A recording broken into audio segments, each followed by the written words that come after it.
What you are looking at is one of the most advanced automotive factories in the world. This is where the Ineos Grenadier is born, a vehicle built for people who demand absolute capability.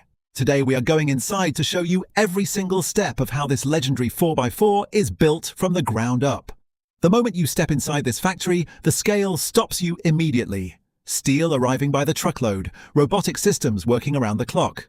Every person in this building focused on one thing, building a vehicle that can handle anything the world throws at it.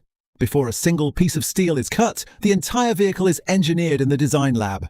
Every joint, every bracket, every system analyzed and validated digitally before manufacturing ever begins. Every component simulated under extreme stress conditions on screen first.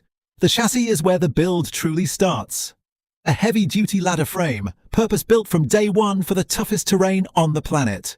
Robotic welding arms lay perfectly consistent welds across every joint, every weld programmed to exact specification. Zero variation accepted.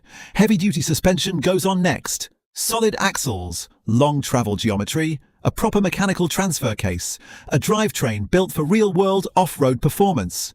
The BMW engine is then assembled, installed and verified. Body panels stamped from heavy-gauge steel. Interior built for function over luxury. Electronics wired and tested. Large aggressive off-road tires locked on. Then comes the real test. Genuine off-road terrain. Deep mud, rock...